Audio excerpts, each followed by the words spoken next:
All right, we're here. Let's see here. We got all live chats available. Hey guys. So I want to talk about intermittent fasting. I'll wait for a few people to get on here. It takes a few minutes. And it's quite interesting. If you do prolonged fasting, like past 72 hours, you can create some amazing additional health benefits that go way beyond what, weight loss and things like that. And one is the stimulation of stem cells, okay? Hello, hey Lily. So stem cell is an undifferentiated cell, and it's a cell that doesn't have a purpose. So it's sitting there waiting to replace a damaged cell or a cell that is dead, okay? And so when you do longer fasting, like 72 hours, you put the body in this state where it switches the pathway into more repair and maintenance, and it accelerates the health of the stem cell. If you did this with chemotherapy, it actually would protect the cell against chemotherapy. So it's quite interesting. You can go and get stem cell therapy, but you could also do fasting 72 hours and create some great reparative action on your body. There's certain parts of your body that replace itself very frequently, like your colon, and so you have a lot of stem cells there. This is why longer fasting, you can pretty much get a new colon. I mean, it just like repairs the cells, and also your skin, external skin, parts of your brain called the hippocampus, which is like the relay switch with your database and your memory system.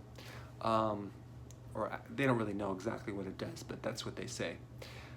But what's cool is the longer fasting, 72 hours, creates some really cool effects. Now, we're going to be getting into this pretty in depth at the summit, which hopefully you'll make it. But I just wanted to mention that, and I will be doing some more videos on it. Okay, so let's see here. Need your help. My body seems like it's not releasing fat. Even your comment just disappeared.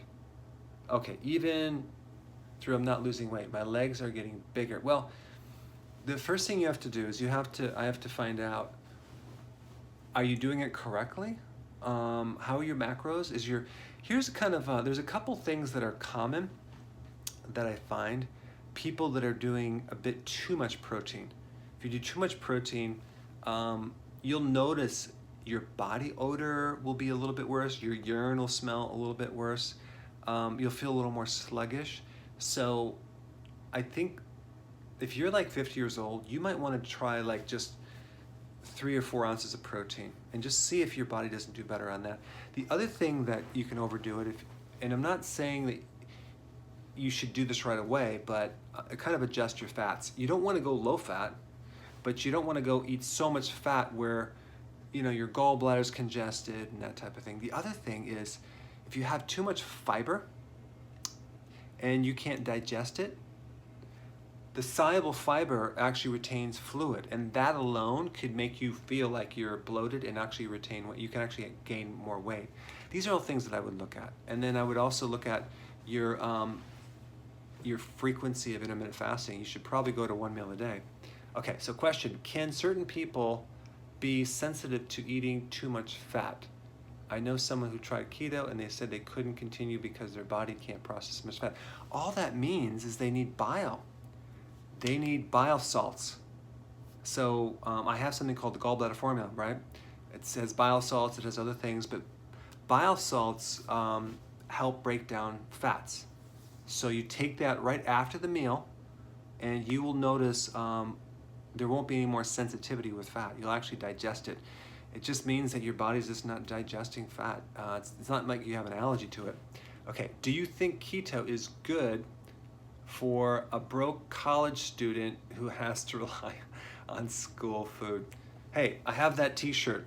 I think I had to live off of $30 for 60 days or something like that, and I was living off the wrong thing. But you yes, you can do this. You get eggs, and you get vegetables, and you know, sardines. Boom. And do a lot of fasting. You don't have to spend a lot of money on this. Okay, so hi doc. My baby has a very bad breath and she hasn't had any teeth yet. Okay, I don't know what you're feeding your baby, but one thing you might want to try, and I'm experimenting with this right now, but you can get a yogurt maker that allows you to have low heats, like 100 degrees for 24 hours, and you put raw goat's milk in there, and all the lactose will be like eaten up by the microbes, and so you have this yogurt that is actually very healthy, even for small babies. So that's one thing you can do. There's also a great, Western Price has a great way to make baby formula and also infant formula that I would highly recommend, but I think it's just what you're feeding the child. Realize though, these kids, they need a lot of nutrients. If you're not breastfeeding, you got to get the nutrients in the kid, the B vitamins, the trace minerals, or else they're going to end up with teeth problems. They're going to end up with, I don't know, one eye going this way and one eye going this way. That's actually a B1 deficiency, by the way. Okay, so I eat every 24 hours for the last 3 months on keto. Yesterday, ketones 3, that's pretty good. Every 3 to 4 weeks, I get cravings for a slice of pizza. Why don't you just do the keto-friendly pizza? I mean, look up on YouTube. It's called the world's healthiest pizza, and it's my recipe. And do that. You can put the pepperoni on there and the sauce, and just have the cauliflower. I mean, that's the way to handle your cravings. I think you need more sea salt, though. Yeah.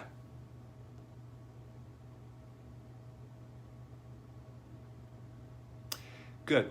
Let's see. I eat every 3 hours, 4 times actually helpful and boost your metabolism. No, you don't want to do that frequent eating. Our bodies weren't designed. It might feel like it's stimulating your metabolism, but what you're going to do is you're going to eat and you're going to get hungry. You eat, you're going to get hungry, and you're going to eventually gain weight. It's going to slow your metabolism because you're going to spike insulin. All right. I want to start exercising today. I've been watching your videos, and they are really inspiring me. I'm glad you reminded me because I have to exercise before it gets too dark as well. I'm going to get on the bike. I already worked out, but I didn't do the cardio. Okay, how do you feel about non-keto cheat day? Well, I don't feel good about that. I don't feel good about cheating on the keto diet. I don't have it in my plan. And if you can build up your reserve so you're really super healthy, you can afford to cheat occasionally because you basically have enough reserve built up. But I would basically kind of build it up over time until you can afford to cheat, okay? Keith says, Dr. Berg, is wheat germ oil okay to consume for vitamin E? Absolutely. It's a really good source of vitamin E. And by the way, vitamin E is good for a lot of things, including hormones in heart, and overall energy, and muscle pain. You'll feel actually you make your muscles stronger. Okay, Dora says, what is a really good diet? Dora Lopez, have you been on is this the first time on this channel? Probably. You need to go to my website, drberg.com, and click under the mini course and do the keto mini course. It's a basic course. And that way you can get the basics on what diet you need to do. It's going to be healthy keto and intermittent fasting. All right. When is your ice cream going to be available? I was hoping no one would answer that or ask me that because we had a disaster. It all melted, and the trucking company is not taking responsibility. So we have a little problem. We have to start from scratch, unfortunately. Does turmeric need to be taken with fat? There are fat-soluble vitamins and nutrients and phytonutrients in turmeric. So it might be good to take it with something fatty. Same thing with chlorophyll.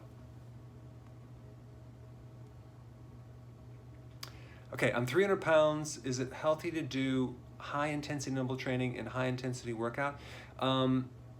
I think it is if you're if you're eating healthily and you're bringing your insulin down. But you know what'd be good for you to do is check. There's a test called the coronary artery calcium test, and I just had mine tested. It was 0. But if yours is high, and you start exercising, you can put yourself at risk. So you don't want to go crazy with some type of artery issue. So I would really want you to measure that, do that test. It's called a CAC test, or a CAT scan calcium test, CT calcium scoring test. All right. Supplement with DHEA, I think it's totally fine. I just haven't seen a lot of results by taking that because I'm constantly experimenting on myself. One nutrient that I'm experimenting right now, which I really like, I'll probably be doing a video on it, is something called EDTA. It's a chelator, and it's mainly there to pull out mercury and arsenic and copper and all these metals, but it also acts as an antioxidant, and it just makes your circulation really good. Anyway, I'm taking it just to see what I feel like, and it's amazing. I don't have any need to take a nap, and I normally love taking a nap because I get up early, and then I like to take a nap sometime in the day. So I have no need to take a nap whatsoever. It's really weird in a good way. I can't even nap if I wanted to. So that's the only thing that's changed. And what that does is it really improves your circulation. So I'm liking it. So has anyone that hates coconut oil leave the building immediately? Yeah. Did you guys see the video that I did on low carb diets? They just found out that they're going to decrease your longevity and you're not going to live as long. Yeah, well, watch the video. I just did one on that. And then there's also, obviously they're saying now that coconut oil is poison. I'll do a video on that too. I really, people say, why aren't you doing videos? I'm like, I don't like to react to that type of garbage. It's just like, does anyone believe that stuff? I mean, coconut oil a poison, really? But you can have donuts and cookies and soy oil. All right. When will announce the summit in 2019? How about if we focus on 2018 first, right? Guys, if you don't know about the summit, we're doing a massive summit, okay, on keto and IF. This October, it's going to be October 13 and 14. Go to ketohealthsummit.com. We have a lot of people coming. It's going to be a blast, amazing speakers, and you need to actually think about coming. Now, tomorrow on my show, I will be giving a free ticket away, possibly. It's going to be on YouTube Live at 11 o'clock in the morning Eastern Standard Time. But yeah, it's you should just figure out how you can come. It's going to be amazing. Okay, so just a huge thank you. By the way, I've taken EDTA 8 weeks. It's awesome to decalcify the whole body. I was alive again. Isn't it amazing? Yeah, it's pretty cool. If you have calcium in your body, that's the way to do it. Yeah. Is intermittent fasting good for people without a gallbladder? Especially because it takes the stress off the digestive system. Why my back and kidneys ache on keto for 3 days? Well, I think what you need to do is you need to add more vegetables and less protein and see if that pain goes away. I just need to make sure you're doing it correct. I mean, I need more data, but what to use for calcium? Honestly, I would do European grass-fed cheese because I don't really like to do calcium too much unless I would have osteoporosis. Calcium is one of the things that really we have too much of it. Think about it, as we get older, we all calcify. So it's like we don't need as much calcium. Calcium is not lost like other minerals like potassium and magnesium. So yeah. Dr. Berg, left shoulder pain, tingling, numbness, pancreas, and heart only when in ketosis. That means you're overdoing it with fat. So I would cut back on the nuts, and I think you should be fine. Okay, please help. Anxiety makes my something worse, a lot of gas. What should I do? Thanks. Well, for anxiety, you need vitamin B1. You need nutritional yeast, a lot of it. That's going to chill you right out. You're going to feel good. Potassium is really important. Good sleep, going for long walks, all that stuff is going to really help. If it actually hurts your chest, then I would look up my video on gallbladder flush. It's kind of a hands-on technique that you can massage your gallbladder and your pancreas, and it just gives you a lot of relief. You'll be surprised if you've never had those organs worked on how much relief it's going to give you with other organs like your heart and your liver. Anyway, guys, I have just enough time to run out there and go for a quick bike ride before it gets completely dark. So I'm going to say see you until tomorrow morning, okay? And I will definitely see a lot of you at the summit, hopefully, and we'll have a blast. All right, guys, have a great one.